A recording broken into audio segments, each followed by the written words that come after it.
మీరు వచ్చి ఈడ ఊకదంపుడు ఉపన్యాసాలు, నీతిమంతులు జాతిమంతులు, ఈ దేశాన్ని రాష్ట్రాన్ని ఉద్ధరించనిక పుట్టిన మహాత్ములు, మేము జాతి పిత్తలమని ఇంతింత పొడుగు వాళ్ళే సర్టిఫికెట్లు ఇచ్చుకుంటారు. వాళ్ళ వ్యవస్థ ఎట్లుందంటే ఆ ఇద్దరు బాబామర్దులు, నా ఇప్పు నువ్వు గోకు జరిసేపు నేను గోకుతా జరిసేపు అన్నట్టు ఉంది అధ్యక్ష.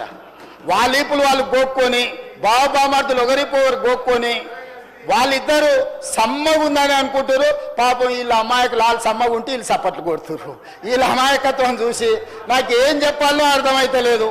ఆడ బాన్సువాడే ఏంది నిజామాబాద్లో ఏందా అది ఎమ్మెల్యే ఉన్నాడు కదా, మంత్రి ఉండే కదా, బాన్సువాడే కాదు బాలకొండ ఆయన జర మంచి ఆయనే అనుకున్నా, కానీ ఆయన కూడా ఇక్కడ తయారైండు. అంతకుముందు కొంచెం ఏదైనా ఉంటే ఉన్నది ఉన్నట్టు మాట్లాడేటోడు. బాలకొండ ఆయన కూడా వాళ్ళతో చేరి సపోర్ట్లు కొడుతున్నాడు. ఎట్లా అధ్యక్ష? వాళ్ళ కుటుంబంకి కొంచెం గౌరవం ఉంది అధ్యక్ష జిల్లాలో. నాకు తెలుసు వాళ్ళ కుటుంబం గురించి. గౌరవప్రదమైన కుటుంబం నుంచి వచ్చిన మీరు కూడా ఇట్లా తయారైతే సమాజంలో మన కుటుంబాలకు ఉన్న గౌరవం కూడా పోతుంది. దయచేసి ఇట్లాంటి తప్పుడు విధానాలను ప్రోత్సహించకండి. రూమ్లోనన్నా తలుపు మూసి చెప్పురి.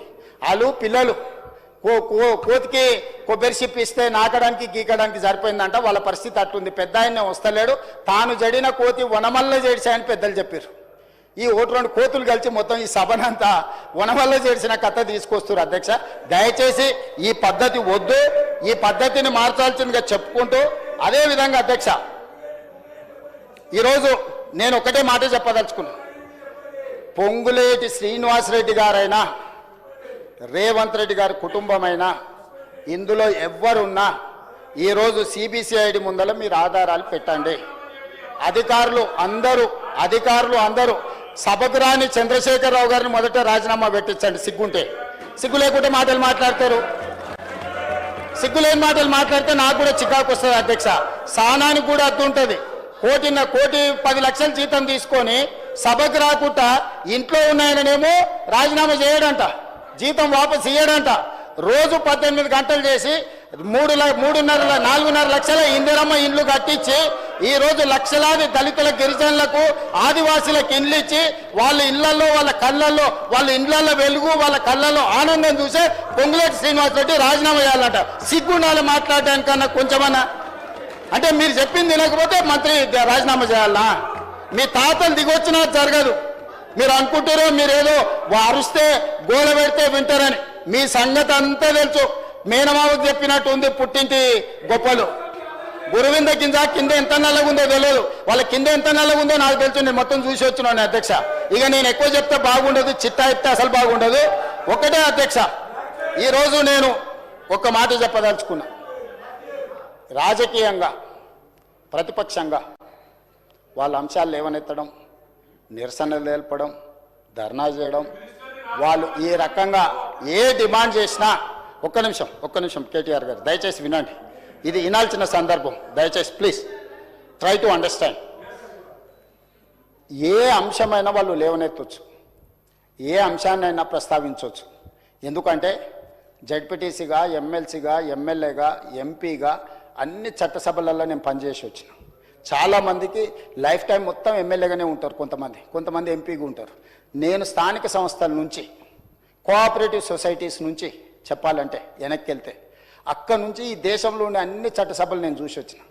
ఏ చట్టసభలైనా గ్రామాలలో ఉండే సమస్యల మీద చర్చకు వినియోగించుకోవాలి. గ్రామాలలో ఉండే సమస్యనే నియోజకవర్గ సమస్య, జిల్లా సమస్య, రాష్ట్రం సమస్య, దేశం సమస్య. ఏ గ్రామంలో ఆ గ్రామంలో సమస్యలు పరిష్కరించుకుంటే దేశమంతా సమస్యలు లేని దేశంగా ఉంటుంది.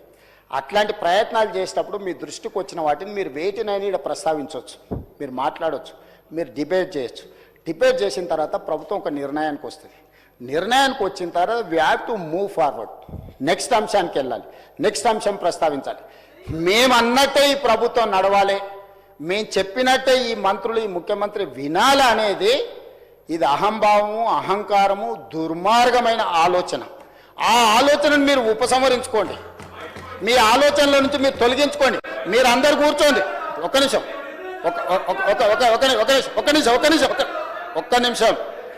స్పీకర్ సార్ దయచేసి. ఇప్పుడు తల్లిదండ్రులు, వయసు మీద పడిన తల్లిదండ్రులకు సంబంధించిన చర్చ జరుగుతుంది వాళ్ళ రక్షణ కోసం. ఖచ్చితంగా ప్రతిపక్షానికి మైక్ ఇవ్వండి. ఎంతసేపు మాట్లాడతారో మాట్లాడమనురి. ముగిసిపోయిన అధ్యాయాన్ని తిరిగి మళ్ళీ తెరవండి అని అంటే తమరు అనుమతిస్తే తెరవచ్చు, నాకేం అభ్యంతరం లేదు. ఈ సభ మీది, ఈ సభలో ఉన్న ప్రతి సభ్యుడి హక్కులను కాపాడే బాధ్యత మీది. వాళ్ళతో పాటు నేనైనా, కడియం శ్రీహరి గారైనా, ఇక్కడున్న బట్టి గారైనా ఈ సభలో సభ్యులం. అందరి సభ్యులకు ఒకే రకమైన హక్కులు ఉన్నాయి. ఆ రకమైన హక్కులను కాపాడాల్సిన బాధ్యత తమరిది. ఒకవేళ నిజంగానే ప్రతిపక్షం చేసిన డిమాండ్ను ఒకవేళ అది రీజనబుల్ అని తమరు భావిస్తే, తమరు అంశాన్ని తిరిగి చర్చకు చేపడితే మాకు ఎలాంటి అభ్యంతరం లేదు. తమరు అది కాదు చర్చ ఇది జరగాలని తమరు ఆదేశిస్తే ఏ సభ్యులైనా సభ లోపల వినాల్సిందే. ఇది చట్టము, ఇది సాంప్రదాయము, లెజిస్లేటివ్ ప్రొసీజర్స్, ప్రాక్టీసెస్. దీనికి విరుద్ధంగా చైర్ను డిక్టేట్ చేసే ఈ డిక్టేటర్షిప్ ఎక్కడి నుంచి వచ్చింది అధ్యక్ష? పైనుంచి కిందికి ఆదేశాలు వస్తాయి, కింది నుంచి పైకి ఆదేశాలు వస్తాయి. అధ్యక్ష ఒకసారి చెప్పండి, ఎక్కడి విధానం ఇది? ఎక్కడుంది? ఇన్నేళ్ళ అనుభవం ఉంది అంటారు, ఇన్నిసార్లు గెలిచినాం అంటున్నారు. ఇన్నేళ్ళ అనుభవం ఉండి ఇన్నిసార్లు గెలిచి ఇన్ని రోజుల అధికారంలో ఉన్న మీకు ఈ కనీస పరిజ్ఞానం కానీ అవగాహన కానీ లేదా? ఉన్నా కూడా మీరు కళ్ళు మూసుకొని వ్యవహరించాలనుకుంటే సమాజం అంతా గమనిస్తుంది. దయచేసి స్పీకర్ సార్ మీరు ఆదేశాలు ఇవ్వండి, వాళ్ళని కూర్చోమనండి. వాళ్ళు కూర్చున్న తర్వాత వాళ్ళు ఏం మాట్లాడదలుచుకుందో, ఏ సభలో ఏ అంశం చర్చ జరుగుతుందో ఆ అంశం మీద మీరు చర్చకు అనుమతించండి. లేదు మీరు అన్ని చర్చల్ని వాయిదా వేసి వాళ్ళు అడుగుతున్న దాని మీదనే తమరు ఒకవేళ అనుమతిస్తే తమరు అనుమతి ద్వారా ఎవరైనా మాట్లాడవచ్చు. తమ అనుమతి లేకుంటే ఎవరు మాట్లాడడానికి వీల్లేదు. ఈరోజు నేను తెలంగాణ రాష్ట్రానికి ముఖ్యమంత్రి ఉన్నా, ఇంతమంది సభ్యులు మాట్లాడుతుంటే మీరు వాళ్ళందరికీ అవకాశం ఇచ్చినప్పుడు నేను మౌనంగా ఉండి, నాకు అవకాశం ఇచ్చినప్పుడు ఇప్పుడు నేను మాట్లాడుతున్నాను. ఇది విషయం. ఇక అసలు విషయానికి వస్తున్నా అధ్యక్ష. కడియం శ్రీహరి గారు కేసీఆర్ గారికి సరిసమానమైన ప్రజా జీవితంలో నుంచి వచ్చిన ప్రజాప్రతినిధి. ఎవరు కూడా నేను ఆన్ రికార్డ్ నేను చెప్తున్నా, కడియం శ్రీహరి గారి నిబద్ధతను, నిజాయితీని ఈ దేశంలోనే ఎవరు ప్రశ్నించజాలరు. నిజాయితీతో కూడుకున్న నిక్కచ్చిగా వ్యవహరించే ప్రజాప్రతినిధి. ఎన్నో మంత్రి పదవులు చేపట్టిన అవినీతి మచ్చలేని మంత్రిగా పనిచేసాడు. ఒక సీనియర్ లెజిస్లేటర్ను పట్టుకొని అధ్యక్ష రాజకీయంగా వాళ్ళకి ఏమైనా అభిప్రాయం ఉండని, రాజకీయం పట్ల వారికి ఏమైనా వ్యతిరేకత ఉండని నేను ఇవన్నీ మాట్లాడదలుచుకోలే. నేను ఒకటే అడగదలుచుకున్నా హరీష్ రావు గారిని, కేటీఆర్ గారిని, మీ సభ్యుడు వ్యవహరించిన తీరును మీరు సమర్థిస్తున్నారా? సభలో ఈ రకమైన వ్యవహార శైలి ఈ సభకు మంచిదా? ఒక సీనియర్, అతను దళితుడా, అతను గిరిజనుడా అనే నేను ప్రస్తావిస్తలేను. అతను ఈ సభలో నాకు తెలిసి చాలా సీనియర్ మోస్ట్లలో 3-4 తీసుకుంటే కడియం శ్రీహరి గారు ఒకరు. వారి సీనియారిటీ, వారి అనుభవము, వారి నిజాయితీ, వారి చదువు ఈరోజు అక్కడ నిలబడి ఒక సూచన చేస్తే ఇంత అసభ్యకరంగా, ఇంత అసహ్యకరంగా ఎవరైనా వ్యవహరిస్తే ఈ వ్యవహారాన్ని హరీష్ రావు గారు, కేటీఆర్ గారు సమర్థిస్తారా? ఇది మీ పార్టీ విధానమా? ఈ విధానాన్ని మీరు ప్రోత్సహించదలుచుకున్నారా?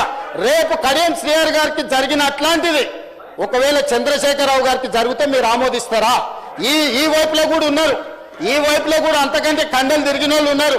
రాజ్ ఠాకూర్ ఒకసారి నిలబడు.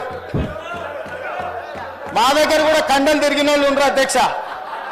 తిరిగేసి ఆన్నే బోర్లేసి కొట్టనికి ఒక్కటేసారి తిరిగేసి కొట్టనికి ఉన్నారు అధ్యక్ష. కానీ ఇక్కడ కుస్తీలు కొట్టడానికి రాలే అధ్యక్ష. విఘ్నత ప్రదర్శించడానికి, అవగాహనతో మాట్లాడడానికి సభలోకి వచ్చినాం అధ్యక్ష. ఆకారం ఉంది కదా అని ఒక పెద్ద మనిషిని పట్టుకొని ఆ రకంగా అవమానించే విధంగా మాట్లాడడం, మీకు ఏదైనా అభిప్రాయం ఉండని మీరు ఏ అంశమైనా ప్రస్తావించండి. కానీ ఈ రకమైన విధానాన్ని ఈ సభ క్షమిస్తే ఇక భవిష్యత్తులో ఈ సభలో కత్తిపోట్లు లేకపోతే కుస్తీల పోటీలు జరగాల్సిన పరిస్థితి వస్తుంది. దీన్ని ఇక్కడనే నిలువరించాలి, దీన్ని ఇక్కడనే నియంత్రించాలి అధ్యక్ష. అందుకే అధ్యక్ష నేను చివరిగా నా సూచన, వాళ్ళందరూ చైర్లలో కూర్చొని చర్చలో పాల్గొంటే